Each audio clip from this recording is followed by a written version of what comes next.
So here are the 10 EFL transfers that you have to know about ahead of the new season. A lot of these are exotic overseas signings, but not all of them. There's at least one veteran legend of the EFL that's been on the move this summer.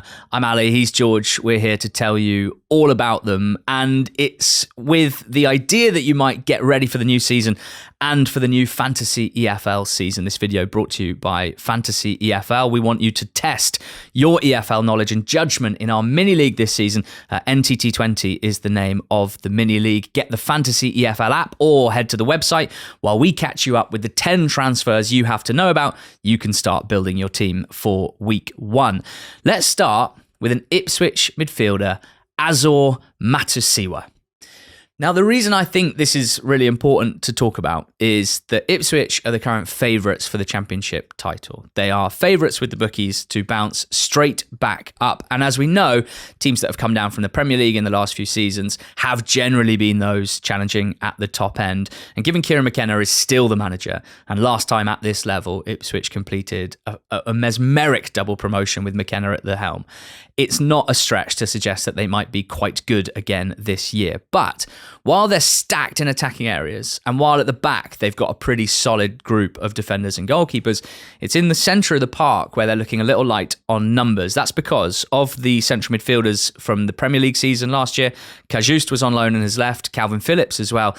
And then the departure of Sam Morsey leaves a big hole, because the central midfield position for Ipswich is so important, and it is for any team, but specifically for the way that they play with and without the ball under McKenna. And Sam Morsey, who'd been known up to the point that McKenna took charge of him as a bit of a League One level ball-winning type, actually executed the role perfectly. You don't need to be a sprayer. You don't need to be Andrea Pirlo, but you do need to be able to receive the ball under pressure, ready to evade pressure from pressing centre midfielders, wriggle away from pressure and carry the ball upfield, because Ipswich love to bring the opposition onto them in order to create space for their forward players, but it does mean a huge responsibility for those playing at the base of midfield. So Azor Matusiwa is the one that they have signed to fulfill this role, previously so well executed by Sam Morsey. He's a 27-year-old Dutch midfielder, and they've paid something like 11.5 million euros, maybe 9.5 million euros, conflicting reports there.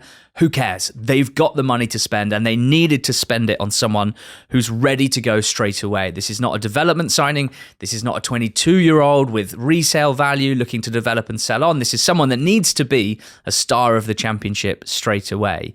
And I think it's really exciting to see how he does. From watching some video on him, you know, he seems to be the obvious profile for this. He's someone that does a huge amount of work out of possession, covers ground really quickly, good positioning, which means a lot of interceptions, a lot of tackles, ball recoveries, but also receiving it under pressure. Looks to have that ability to both get the ball under control with someone on his back and also understand which way to spin with it, or whether to play safe and bounce it back to a defender. There's one really good wrinkle to this as well, and that's that the second favourites for the title are Southampton, and they are now managed by Will Still. And Will Still has been the manager of Azor Matusiwa for the last year or two, and I just wonder whether Still would have liked him at Southampton. For whatever reason, that didn't come to pass. Ipswich nipped in, and they've signed Matusiwa, and he really needs to be one of the best midfielders in the Championship this season if Ipswich under McKenna are going to continue to play the way that they do. And as mentioned, you know, his intercepting ability is going to be big, not just for Ipswich, but also for fantasy EFL points, because for central midfielders, again, what I like about the game is you're not just rewarded for scoring and assisting, because that benefits a certain type of midfielder. Someone like Matusiwa as well gets points for every single interception that they make, which is why last season players like Casper Denore, Ibu Adams, Shea Charles were some of the highest point scoring central midfielders. So Matusiwa, cannot wait to see ya. Oh no. George, who have you got? Mathias Kvistgaarden. I do beg your pardon. Mathias Kvistgaarden. Mathias Kvistgaarden. He's Norwich's new striker, who we have to assume at time of recording will be replacing Josh Sargent, who's being strongly linked with a move to Wolfsburg. And to start with, this is a very interesting signing from just a general transfers perspective, because he's been bought from Brøndby. He was very strongly linked to Celtic in January. He was very strongly linked to Lens in Ligue 1, also rumoured to have been interest from West Ham and Frankfurt. So pretty big clubs in for his services, and maybe it's a sign of the quality that the Championship is able to attract now in terms of players like Kvistgaarden. But the fee is the interesting thing here, because seemingly Law had agreed an £11 million transfer fee with Brøndby for the sale of Kvistgaarden, and he didn't want to go there. He wanted to come to Carrow Road. He wanted to play in England, and then suddenly Norwich signed him for 6.9 million. And you're like, what are Brøndby doing? If you're going to accept 11, don't accept 6.9. But Ben Napper, the sporting director at Norwich, and this is a topic of conversation that's rife this summer, managed to find out there was a release clause that seemingly wasn't common knowledge, and was able to therefore get the deal done for what seems like £4 million under his market value and what another team is willing to pay for him, and frankly had Brøndby's pants down in doing so. He scored 17 goals last season in the Danish Premier Division, which is a pretty good effort, but that came at an incredible rate of a goal every 119 minutes, which spread over the course of the season is obviously incredibly impressive, just over 1-1 effectively. And his game is all about goals. He's someone who makes really good runs in behind. His box movement is very good, and crucially is a very, very good finisher as well. That maybe a concern for me is Liam Manning doesn't have the best track record with goal-scoring strikers. You look at last season, Nicky Wells scored 10 goals. In the previous season at Bristol City, Tommy Conway scored 10 goals, a few of those coming before Manning arrived at the club. Mark Harris wasn't particularly prolific for Oxford under Manning, and when he left and Des Buckingham came in, he scored a lot of goals. In his MK Dons team, Scott Twine was the main goal threat, playing as number 10. So he's yet to find a way, I would say. I'm a big fan of Manning. I think he's a good appointment, but he's yet to really find a way to build a team around this kind of striker. And he's also a very different profile to the other strikers we're seeing brought into the Championship, where we're seeing physicality being a massive, I think, a really attractive profile that we're seeing Championship clubs investing in. And Kvistgaarden isn't that. He's a diminutive striker. He's someone who's a proper poacher. So whether or not it translates to the Championship, we will see. But in terms of his ability, his goal-scoring ability, and crucially, for fantasy EFL, someone who scores a lot of goals, you need your strikers to do that. That's how they're going to make points. That's what his game is all about. Like, he will sink or swim based on his goal record. If he scores goals, he's doing well. If he doesn't, he's not going to be offering much else. And he's going to get a lot of minutes as well, because they got Cernach, who's disappointed for the most part. But apart from that, when Sargent does leave, there's not much depth there. So I'm excited to see how he gets on. And he feels to me like the one of those where this could be an elite Premier League striker playing in the wrong league for a season or two. Yeah, I mean, for a couple of guys that grew up playing those early Championship manager games, like I will never apologise for getting excited about young players being signed from overseas. And yeah, we've had Azor Matusiwa, a Dutch midfielder, signed from France. We've had Mathias Kvistgaarden signed from Denmark. How about a Kiwi left-sider signing from Empoli, who just got relegated from Serie A? That's Wrexham's new left wing-back, Liberato Cacace. Unbelievable name to boot. I can't fail but get excited about this. I mean, it clearly spells the start of a new era for Wrexham, in the sense that this is their first signing from overseas since Junior and Tame signed from Fréjus San Rafael in the summer of 2013. Scored one goal against Hyde, was released in December, never to be seen again. This is a new era for a club that have won an unprecedented 3 straight promotions. It was always going to happen at some point, and it's fair to say that there'll be some that have a look at the composition of the squad, have a look at the squad building proclivities, if you like, of the manager Phil Parkinson, that has led them from the National League to the Championship, and wondered about whether there'd be some awkwardness if and when Wrexham start dipping their toes in the overseas market, and indeed how much they'll be able to do this summer compared to maybe a summer or two down the line if they establish themselves as a Championship club. This is their first go, and it might be a club record fee. There's a bit of debate about that. It hasn't been very widely reported exactly what the fee is. Libby, as he calls himself, has 33 caps for New Zealand, came through at Wellington Phoenix, played for St. Troiden in Belgium, and then at Empoli. What's sweet about Cacace is his dad moved from New Zealand to Italy in 1992 and runs an Italian restaurant called La Bella in the Wellington suburb of Petone. So I think that's the sort of place we should go to. Yeah. Correct. We should go to / would be going to. How many stars, Google? Oh, 4.9. What? Textbook. How many reviews? Textbook Italian. It's one of those 4.9 for like 7 reviews, and you're like, well, that's just friends and family. Yeah, it's a small part of town, Okay. but very loyal customer base. While running La Bella in the Wellington suburb of Petone, he's also raised a player that must be one of the best Kiwi players on the planet right now, and now is playing in England and will look to make it to the Premier League with Wrexham. He's a left wing back, so look, he's going to be challenging for James McLean's minutes. McLean he is 36, he turns 37 this season. He's still a very, very impressive competitor and a good operator down that left side, but it was always likely that with the other options being Mendy and Revan, probably not ready to challenge for championship minutes, that they were going to look to upgrade in this area. And with Cacace, it looks like they've got, well, what's the first thing you want? You want a bit of speed down the side. You want someone who's going to be tenacious and get forward. And I think that's what he's going to offer. Good stamina, crossing ability. That's what they need. Libby Cacace, welcome to Wrexham, young man. Looking forward to watching you. And George, you're off to, well, Wrexham's big rivals from last season, the League One title winners with 111 points. Birmingham City making splashes. Kyogo Fuhurashi. Yes. We have incredible names we've chosen for this. Yeah. It's like when you back a horse based on their name, we've just chosen our favourite names from transfers. Kyogo is probably of all of these guys, the player that a lot of neutral fans will have already heard of because of his goal scoring exploits at Celtic. My brother over the weekend. They've signed Kyogo. Yeah. The guy from Celtic. Yeah, but it's people are really impressed by this signing. It's interesting because like Celtic and Rangers as a profile of the club and their dominance in Scotland and also their very good European records. Like it feels kind of crazy that a player could score loads of goals for Celtic and then 6 months later turn up in the Championship, even though they're playing for a Birmingham side who aren't short of a few quid and have massive ambitions. But I not to get into this too early because I am excited to see Kyogo, but Scottish goals as a currency often don't get you very far elsewhere, is my worry. Playing up front for Celtic. How many goals do you think you'd score playing up front for Celtic? 7.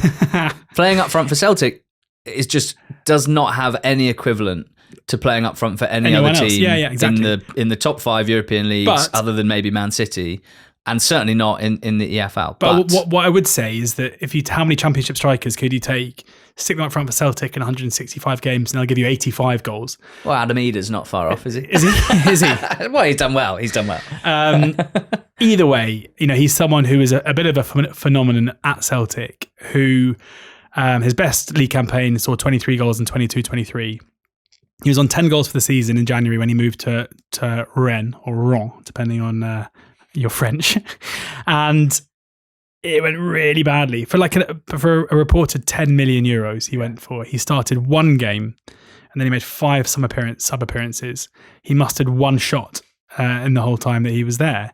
Now, a big part of this, and what I've read a lot about this and heard a lot about this, and it kind of is not spoken about very much, is that their manager changed in between Kyogo being bought and their first game with him available, right? So Sampaoli was sacked and Habib Bey came in, which is Sunday, Monday, Habib Bey. That is one of my favourite ever managerial changes of all time. Like two people who we all know very well from very different parts of the footballing past. But Habib Bey obviously didn't fancy Kyogo. He started him in his first game. He played 66 minutes, had 1 shot, didn't play well, and then was used sparingly off the bench. When he came off the bench, it was for 5-10 minutes at the end of games as well.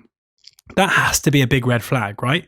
Like, I know Ligue 1 is a good league and the standard is high, but it's hard to understand why someone who is basically written off, and also think from an investment point of view, there must be massive pressure at the club to use him and play him, and the fact that they didn't even give him much of a chance has to be an issue.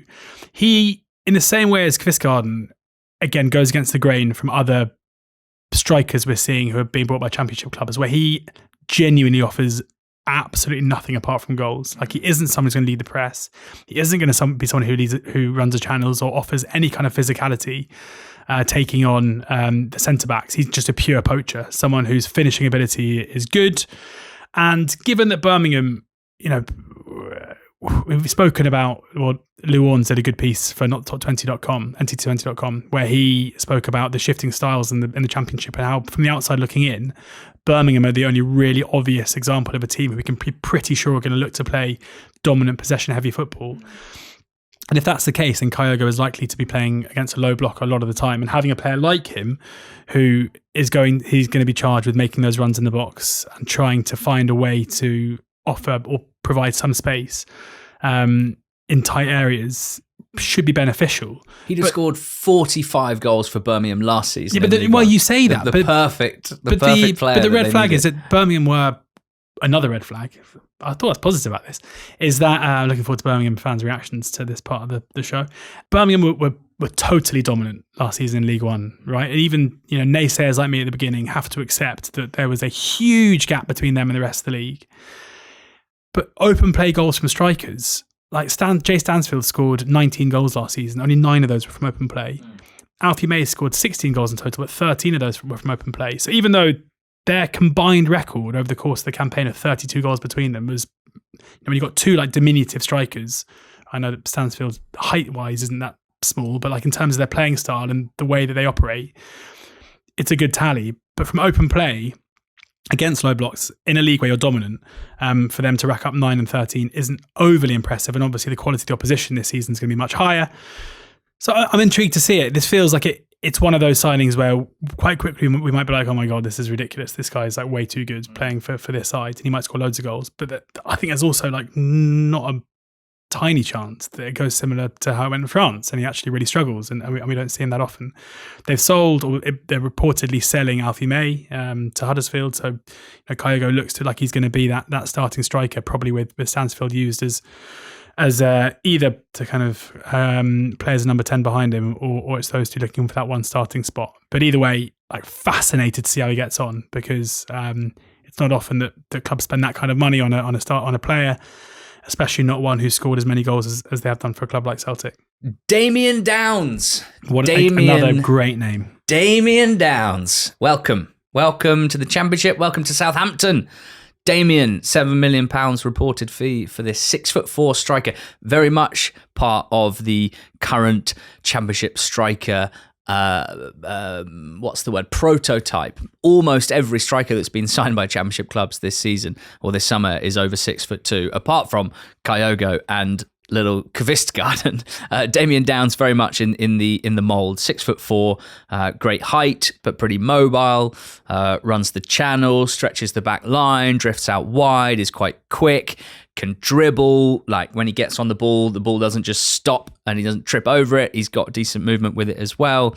He can shoot with both feet. Like you can absolutely see how the Southampton scouts and the recruitment team have decided this is the profile of player who, aged just 21 years old, already with caps for the US national team, scored 10 goals for FC Köln in their Zweite Bundesliga promotion last season.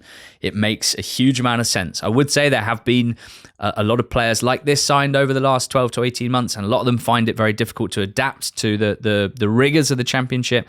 Then there's the fact that challenging for minutes with Damion Downs, Ross Stewart, Cameron Archer, Adam Armstrong, potentially Ben Brereton Diaz as well. Like it's going to be a good reflection on Downs and his level and his ability to adapt quickly if he is starting games immediately and contributing and keeping his place in the team. But I'm really looking forward to seeing him. And one thing that stood out watching video of Downs is that despite all the maybe the more eye-catching and obvious things that I mentioned, speed, mobility, height, shooting off both feet, it looks to me like he's got a really nice footballing brain as well. And that's something that sometimes strikers of this profile haven't developed as much because they haven't always had to, given their physical attributes. It looked to me like Downs is the kind of guy that when he's about to receive the ball, instead of thinking, I'm going to get this under control and then decide what to do with it, likes to bounce a first-time pass into an on-running midfielder, likes to play a little through ball and combine with teammates. I think that's a really nice combination. So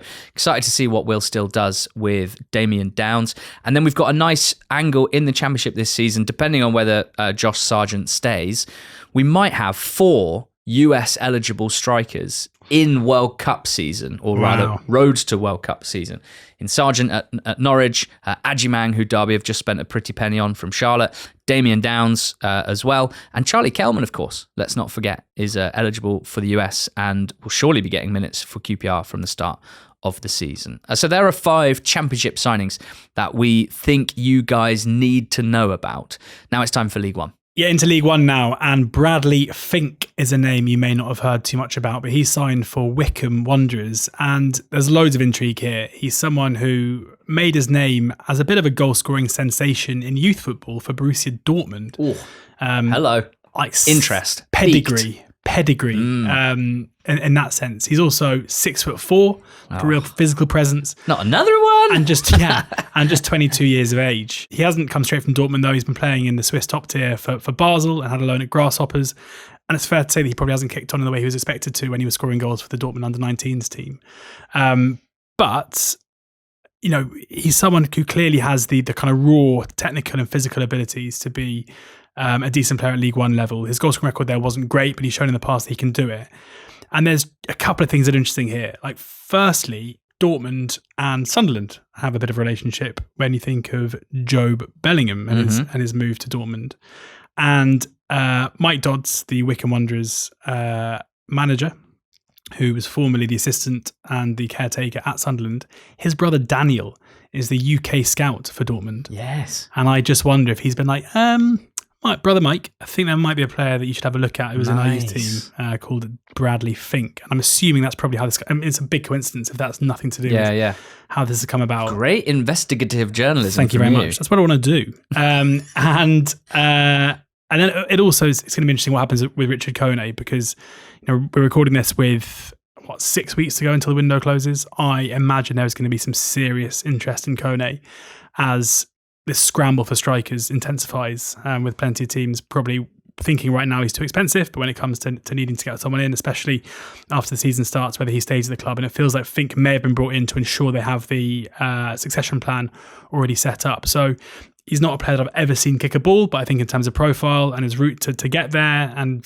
the kind of player that he is, I'm excited to see how they, I'm always excited by League One teams and League Two teams being a bit innovative with their recruitment, and this is certainly that. Yeah, don't overthink it. Given that they signed Richard Kone.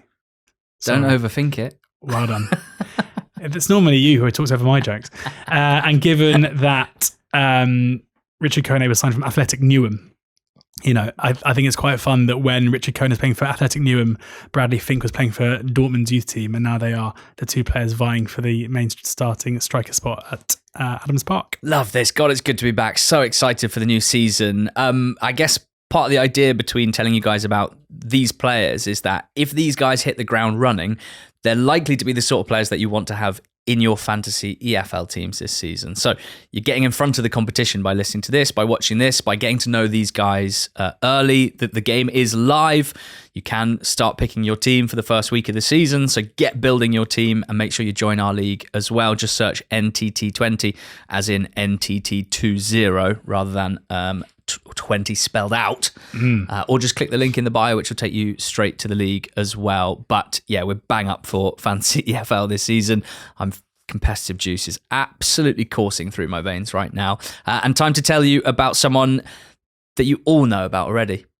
Didsy, David McGoldrick, on the move, away from Notts County, and joining Barnsley in League One. George, stepping up a league. I've actually not done the research journalism required to tell you. Come on. How many players in the last 25 years have moved outside of like backup third choice goalkeepers, they don't count, have moved up a division aged 37? There's one in my mind, but I think he may have been a couple of years younger, and that's Cameron Jerome.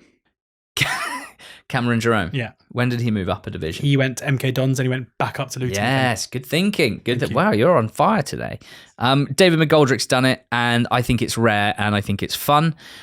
He is joining up with only Conor Harahan, who he played with for Derby and Sheffield United, and of course, the Republic of Ireland. So relationship already there. McGoldrick leaving Notts County and jumping up a division with Barnsley. As a player, there's no secret. McGoldrick on the ball is so wily and savvy and skillful. He knows how to use his body. He has great close control. He's got good vision to find teammates, but he's also capable of unfurling unstoppable strikes from 15 to 20, 25 yards. He's old, no two ways about it. He'll be one of the oldest outfield players in League One this season, and he doesn't cover huge distances, as you might expect, not with intensity anyway, but he does actually have a sharper burst of pace over sort of 5-10 yards than you might think. And that means he's still an effective dribbler of the ball. And that's why I've loved him so much over the last few years. Not just because of the highlight reel goals, but because actually if you break his game down from a statistical standpoint, you see that McGoldrick impacts the game as a goal scorer, as a creator, and as a ball carrier. And it's very, very rare in League One and League Two to find players that do that. I do have a slight question mark about how him and Davies Kvistgaarden fit into a team together. It feels like if you played two players like them, you probably still need a number 9, like more of a focal point, to kind of stretch the back line and to occupy defenders and create the space for Kvistgaarden and McGoldrick to do what they do in pockets. And so I suppose if that is the way you're looking at things, you basically have to play like a 3 at the back with a box, with 2 10s, 2 6s and wing-backs. But I think Barnsley are moving away from the wing-back system that they've played for the last few years. So interested to see how it looks on paper. It might be, frankly, that McGoldrick is there to play a leadership role and mostly minutes off the bench. And that'll be fine too. Just looking forward to seeing him play, to be honest, and seeing how he does in League One. He was playing in the Premier League for Sheffield United only a few years ago, then down in League Two with Notts, back up in League One. Just what a guy, what a career. He was the 4th highest scoring forward in League Two on Fantasy EFL last season. And him and Kvistgaarden should be, racking up goal contributions for this Barnsley side. One of the most beloved EFL players of this millennium, and now his career entering its 3rd decade at his 11th club. Did he go well? Next up in League One, at the very other end of their career, George, Danny Imray. Yeah, goodbye the Velociraptor and hello the Stingray. Yes. Rob Apter has left Blackpool. He's gone to Charlton, and Danny Imray comes in. Very, very different profiles of player. Apter, someone who plays off the right-hand side, looking to get shots off. Imray, a player who played most of last season on loan at Bromley as right wing back, but also very, very much capable of playing right wing as well. He basically offers versatility all down that right-hand side. But he is really fun. Like really fun. On loan from Crystal Palace. And he's one of those players who is rapid, unbelievably quick, but also just wants to just run with the ball and just get forward wherever possible. Just consistently trying to beat men. Last season was his first kind of senior EFL campaign, and he scored 1 goal and got 5 assists. Although I'd say one of the assists of the season probably doesn't count in that, because away at Swindon, they won the game 1-0. With a couple of minutes left on the clock in the 88th minute, he got the ball on the right-hand side and did this mad pirouette, got to the byline and crossed it in, and Will Wright diverted it into his own net for an own goal, which made it 1-0 and was the winner in that game. But because it's an own goal, doesn't count as an assist. But Blackpool are making moves this summer under Steve Bruce. They've signed Michael Hickway, they've signed Fraser Horsfall, they've signed George Honeyman. Those are kind of, I guess, the big name players. But I think in Imray, they've brought in a player who is very, very quickly, which is apt, which is funny, is very quickly making his way towards the top end. And I think he could be a big player for Blackpool this season. He has to work on his final delivery. He doesn't impact maybe in the final third as much as he should, but as a pure ball progressor and someone that fans basically love because of how direct they are on the ball and how quick they are and the physical capabilities that he's got, I think he'll be a big player for them. Yes, I agree. Into League Two now, where I just can't get away from the fact that a Dilan a day keeps Markanday away. An apple a day Does that work? Markanday. Come and play. Come and play Dilan Markanday at Chesterfield. And it's not on loan. Markanday played on loan for Chesterfield the first half of last season. And in a piece on NTT20.com called Total Recall, where we tried to predict which loans would be cancelled and players would be sent to a higher division, Markanday was on there. It did end up happening. He went to Leyton Orient, didn't he? And I wrote in that, Dilan Markanday simply shouldn't be playing in League Two. We suspected it when he joined Chesterfield. We know it now. And here we are, 7 months later, he's back. The loan at Leyton Orient didn't go horrendously, nor did it go particularly well. A few goal contributions, mostly had to play off the bench once Ajay came back from injury. Donnelly and Kelman, these guys were established in the team. It was hard for Markanday to get in front of them. There is possibly a reality that Markanday lacks the raw athleticism to play much higher than the top of League One, shall we say. But Chesterfield don't need to worry about that. I'm certainly not worried about that right now, because when it comes to his technical ability and his understanding of how to score, create, dribble, at League Two level, he's going to be one of the stars of the league. I've absolutely no doubt about that. Markanday is a diminutive left footer, plays off the right wing, receives the ball in wide areas, and his close control is so good that he's one of those guys that's like, if you're the left back, you can dive in if you want, but he'll be past you in a flash, either down the line or even worse, cutting inside onto his stronger left foot. If you stand off him, he'll pick his head up and he'll pick a pass. He'll put a cross in. He really is that kind of triple threat that I don't think exists very much in League Two. And in Cook's Chesterfield, who are going to have so much of the ball, they will be defending against a lot of low blocks. Again, Markanday's like, if there is a lack of pace or athleticism, this is kind of a good team to play to his strengths rather than to expose any perceived weaknesses on that front. So, he got 6 goals and 3 assists in 22 games before having his loan cancelled. That would extrapolate to about 12 and 6 across a full season. I would expect this season for a Chesterfield team that I think will go well, we should be looking at 20 goal contributions for Markanday. And, he's only 23. He's a former Spurs youth player. He's got good pedigree, and it just a signing that I think really stands out on a number of levels for Chesterfield, and someone that I'm looking forward to talking about a lot on the pod this season, Dilan Markanday. The last selection and the second League Two selection, someone that we've never spoken about on the pod, George. Yes, Will Davies. The most exotic name of the lot. Yeah. He's one of these like non-league goal-scoring sensations that I'm sure at some point would have been labelled the next Jamie Vardy. Sure. And maybe he will be. But he scored loads of goals for Leiston Town in the Southern Premier a couple of seasons ago, and has made kind of quite a weird path towards the EFL, where he played for Braintree, he played for Bromley, he played for York. And then he turned up at Sutton last season, where he scored 18 league goals and 20 goals in all competitions, which I think may have topped the goal-scoring charts last season in the National League.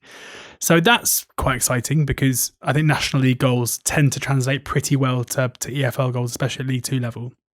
He's also someone who, he signed for Fleetwood, and Fleetwood are in desperate need of goals. Not a single player in their team last season got into double figures.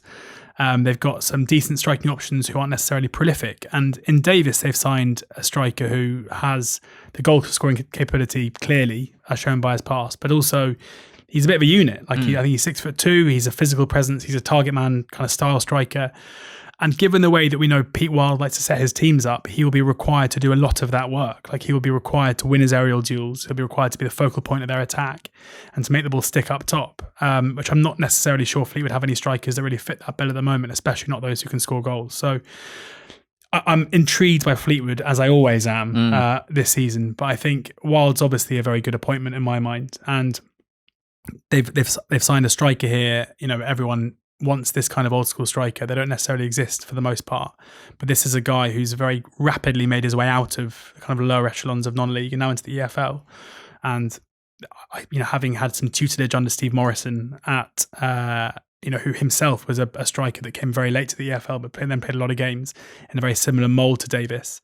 I have a feeling he might be quite a good one. And another one of their signings stood out, I thought. Denver Hume, his delivery from the left-hand side, just what a big burly striker Will Davies will want, having learned his trade under Steve Morrison, learning how to sharpen those elbows last season. Sharpen his head as well. So there you go, 10 transfers that we wanted to tell you about in the EFL this summer. We've been covering every single EFL transfer over on ntt20.com. If you want to read about hundreds of them, head over there and become a subscriber. But also let us know in the comments who we missed. Who do you think is the most intriguing signing in the EFL this season, and why? Make sure also that you are starting to think about your team and your strategy for Fantasy EFL. The game is live now. You can start planning to take us on in the NTT20 Mini League, which you can join using the link in the show notes. Come and have a go if you think you're smart enough.